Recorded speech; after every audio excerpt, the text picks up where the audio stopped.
அனைவருக்கும் வணக்கம். ஐம் வாசுகி.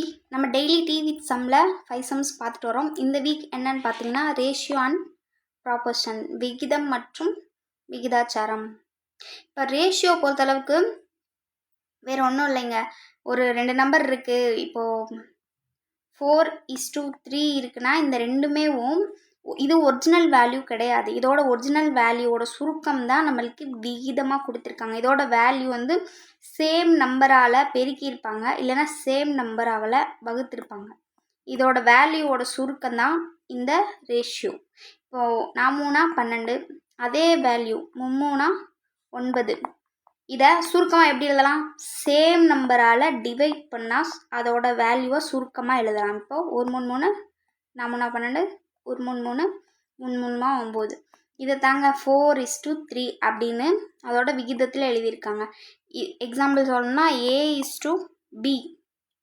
இதோட வகுத்தலுக்கான சுருக்கமும் பெருக்கலுக்கான சுருக்கமும் ஒரு அழகாக கிடைக்கும், சேம் யூனிட்டாக கிடைக்கும். அதைத்தான் வந்து விகிதம்னு சொல்கிறாங்க. இந்த A:Bயை இன்னொரு மெத்தடில் எழுதலாம். A/Bன்னு பின்னமாகவும் எழுதலாம். அப்படின்னாலும் சேம் வேல்யூ தான். இப்போ ஃபஸ்ட் சம் பார்க்கலாமா? உங்களுக்கு சம் பார்க்க புரியும். இன்றைக்கி ஃபஸ்ட் டே அப்படின்றதுனால ரேஷியோ ப்ராப்போர்ஷனுக்கு ஈஸியான சம்ஸ் தான் எடுத்துகிட்டு வந்திருக்கேன். இதை பார்த்துட்டு போக போக கொஞ்சம் டிஃப்ரெண்ட்டாக இருக்கிற சம்ஸ்லாம் பார்க்கலாம். ஃபஸ்ட் சம் பார்க்கலாமா? ஃபஸ்ட் சம் பார்த்திங்கன்னா the equivalent ratio of 2:7 is அப்படின்னு கேட்டிருக்காங்க. 2:7 என்ற விகிதத்திற்கு சமமான விகிதம். நான் தான் சொன்னேன்னா உங்களுக்கு சேம் வேல்யூவால் ஒன்று பெருக்கியிருப்பாங்க, இல்லைன்னா சேம் வேல்யூவால் டிவைட் பண்ணியிருப்பாங்க. அதோட சுருக்கம் தான் இந்த வேல்யூ. இப்போ பாருங்கள், சேம் வேல்யூவால் கீழே எந்த நம்பர் ஒரே மாதிரி வருதோ அதுதான் இதோட சமமான விகிதமாக இருக்கும். இப்போ ஃபஸ்ட்டு தான் எடுத்துக்கிட்டோன்னா 2 கூட எந்த நம்பரில் பெருக்குனா 4 கிடைக்கும், 2 பெருக்குனால 4 கிடைக்கும். அப்போது 2 × 2 4 கிடைக்கும். அதே மாதிரி 7 × 2 தான் பண்ணணும். அப்போ நம்மளுக்கு இங்கே வேல்யூ 14ன்னு கிடச்சிருக்கணும், நம்மளுக்கு 7 தான் கிடச்சிருக்கு. அப்போ அது ஆன்சர் கிடையாது. அந்த மாதிரி எங்கே ஆன்சர் கிடைக்குதுன்னு பாருங்கள். லாஸ்ட் பாருங்கள், ஆப்ஷன் டி. 2 கூட 3 கூட்டினா 6 கிடைக்கும். அதே 7 கூட 3 கூட்டினா 21 கிடைக்கும். எல்லாம் 3 21. அப்போது சேம் நம்பரோட மல்டிபிள் பண்ணும்போது இந்த வேல்யூ கிடைக்குதுன்னா அதுக்கான சமமான விகிதம் பார்த்திங்கன்னா 6:21 தான் ஆன்சராக இருக்க முடியும். உங்களுக்கு கான்செப்ட் புரியுதா? இதுதான் ரேஷியோட கான்செப்ட். நெக்ஸ்ட் சம், 2:7 இருபடி விகிதம். ஆக்சுவலாக பார்த்திங்கன்னா விகிதத்தில் நிறைய ஒரு 8 மெத்தட் இருக்கும். 8 மெத்தடில் இருபடி விகிதம், முப்படி விகிதம், விகித சமன் அந்த மாதிரி கொடுத்துருப்பாங்க. இப்போ இருபடி விகிதம்னா என்னன்னு பார்த்தீங்கன்னா ஃபார்முலா படி அந்த A² = B² கொடுத்துருக்க ரேஷியோவை நம்ம ஸ்கொயர் பண்ணோன்னா அதுதான் அதோட வேல்யூவாக இருக்கும். இங்கே இதை ஏனும் இதை பீனும் நம்ம எடுத்துக்கலாம். ஏவோட வேல்யூ என்ன? 2, அதை நம்ம ஸ்கொயர் பண்ண போகிறோம். பியோட வேல்யூ 7, அதை நம்ம ஸ்கொயர் பண்ண போகிறோம். 2 4, 7 49. இதை வந்து இன்னும் சுருக்கலாம். அது எப்படின்னா சேம் நம்பரால் கீழே டிவைட் ஆனால் இன்னும் இந்த வேல்யூ சுருக்கலாம். 4:49 எந்த சேம் நம்பரால் டிவைட் ஆகும்? எந்த சேம் நம்பராலுமே டிவைட் ஆகாது. அப்போ ஆன்சர் அதுவே தான். பார்த்து சூஸ் பண்ணுங்கள். இங்கே வந்து மாற்றி கொடுத்துருக்காங்க, அப்படி சூஸ் பண்ணிடக்கூடாது. எந்த வேல்யூக்கும் நம்மளுக்கு என்ன வேல்யூ கிடைச்சதோ அதோடு தான் போடணும். இப்போ 4:49 எங்கே இருக்குன்னு பாருங்கள். Option A correct answer. Next sum, what is the missing number in the proportion கேட்டிருக்காங்க. இங்கே பார்த்தீங்கன்னா 3 நம்பர் கொடுத்துட்டு இங்கே என்ன வரும் அப்படின்னு கேட்டிருக்காங்க. இது வந்து விகித சமன் அந்த வடிவில் இருக்குது. இப்போ விகித சமன் எப்படின்னு பார்த்தீங்கன்னா A:B 2 வந்துட்டு அதுக்கப்புறம் C:D இப்படின்னு இருக்கும். இதோட சேம் வேல்யூ எப்படி எடுத்துக்கிறதுனா ஃபஸ்ட்டுதும் லாஸ்ட்டுதும் அப்புறம் பியும் சியும் ஈக்குவலாக இருக்கும். இந்த 2 அர்த்தம் என்னென்னு பார்த்தீங்கன்னா ஈக்குவல். ஏவும் டியும் பியும் சியும் ஈக்குவலாக இருக்கும்.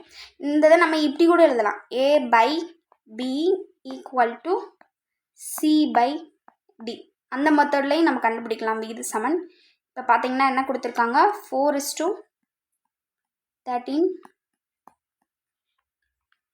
64 என்னன்னு கேட்டிருக்காங்க. நம்ம அதை எக்ஸ்ன்னு எடுத்துக்கலாம்.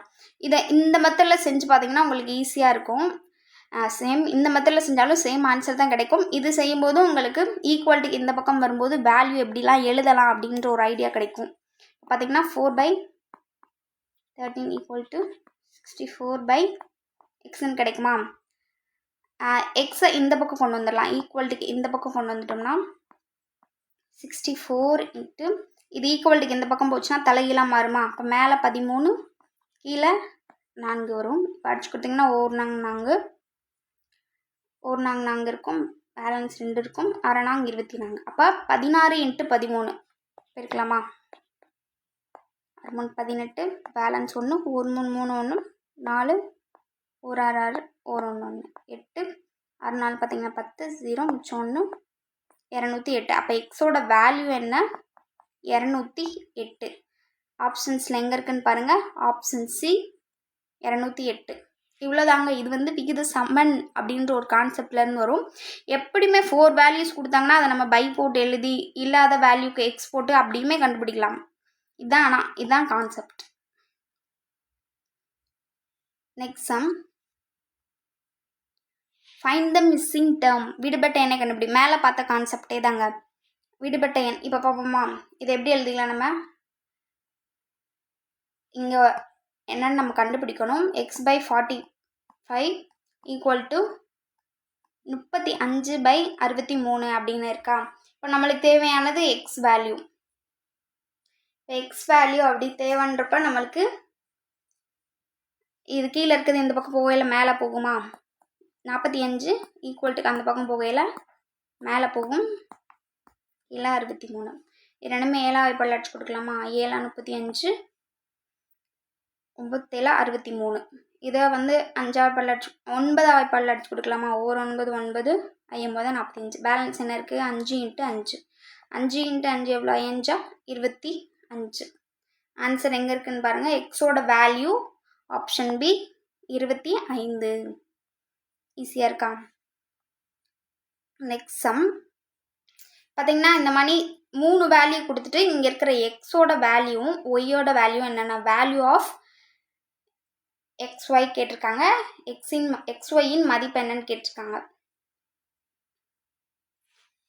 இப்போ ஃபஸ்ட்டு நம்ம இதுக்கு 2 வேல்யூமே கொடுத்துட்டாங்க. அப்போது இதையும் நம்ம ஈக்குவல் பண்ணிக்கலாம். எக்ஸ் கண்டுபிடிக்கும் போது இதையும் ஈக்குவல் பண்ணிக்கலாம். ஒய் கண்டுபிடிக்கும் போது இதையும் ஈக்குவல் பண்ணிக்கலாம். இப்போது எக்ஸ் கண்டுபிடிக்கலாம். First 12 x equal to 8:16. உங்களுக்கு இது பெரிய வேல்யூவாக இருந்துச்சுன்னா இந்த ரெண்டுமே எந்த சேம் நம்பரால் அடியாகும்னு பாருங்கள். இந்த ரெண்டுமே 4ஆல் அடியாகுமா? 8ஆலே அடியாகும். 1 8 8 16. இப்படி சுருக்கியும் அதோட வேல்யூவாக எழுதிக்கலாம். ஏன்னா சேம் வேல்யூவால் டிவைட் ஆகிறோட கடைசி மதிப்பு தான் இந்த 1:2. இப்போ இப்படியுமே நம்ம எடுத்துக்கலாம். 12:x equal to 1:2. இது எப்படி எழுதலாம்? நம்ம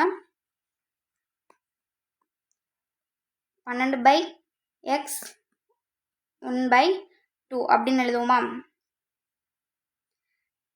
நம்ம ஈக்குவல்ட்டுக்கு இந்த பக்கம் 1/2 கொண்டு வரலாம். அப்போ தலைகீழாக மாறுமா? அப்போ 12 இன்ட்டு 2/1 கிடைக்கும். எக்ஸ் இந்த பக்கம் போயிடும். அப்போது 12 2 24. அப்போ நம்மளுக்கு எக்ஸோட வேல்யூ என்ன? 24. இப்போது இதே இதை வச்சு ஒய்க்கும் இதையும் கம்பேர் பண்ணலாம். இப்போது y/4 ஈக்குவல் டு 8:16 இருக்கு. இதை நம்ம எப்படி எழுதலாம்? y/4 ஈக்குவல் டு இந்த 8:16 இன்னும் சுருக்கலாமா? 1 8 8 2 16. அப்போ நம்ம 1/2ன்னு எழுதிக்கலாம். இந்த ஒய்யோட வேல்யூ இந்த 4 கீழே இருக்குது. ஈக்குவல்ட்டு அந்த பக்கம் போச்சுன்னா மேலே போயிடும். இப்போ 4/2 1 2 2 4. அப்போ ஒய்யோட வேல்யூ என்ன? 2. எக்ஸோட வேல்யூ 24. ஒய்யோட வேல்யூ 2. ஆப்ஷனில் பார்க்கலாமா எங்கே இருக்குன்னு?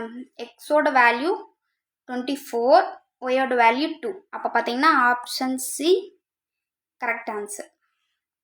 நெக்ஸ்ட். முடிஞ்சுங்க. அவ்வளோதான். ஈஸியாக இருந்துச்சா? யூஸ்ஃபுல்லாக இருந்திருக்கும். ரேஷியோவில் இவ்வளோதாங்க மெத்தடு. சேம் யூனிட்டால் டிவைட் ஆகணும், இல்லைன்னா மல்டிபிள் ஆகணும். அதுதான் அதோட விகிதம். ஒரு 8 மெத்தட் இருக்குது. இன்றைக்கி டே 1 அப்படின்றதுனால ரேஷியோவில் டே 1 அப்படின்றதுனால உங்களுக்கு ஈஸியான சம்ஸ் எடுத்தேன். போக போக வந்து இம்பார்ட்டன்ட் சம்ஸ் எடுக்கலாம். எல்லாருமே கண்டிப்பாக பாருங்கள், யூஸ்ஃபுல்லாக இருக்கும். என்ன மாதிரி மெத்தட் வேணும்னு கமெண்ட்டில் சொல்லுங்கள். And thanks to all.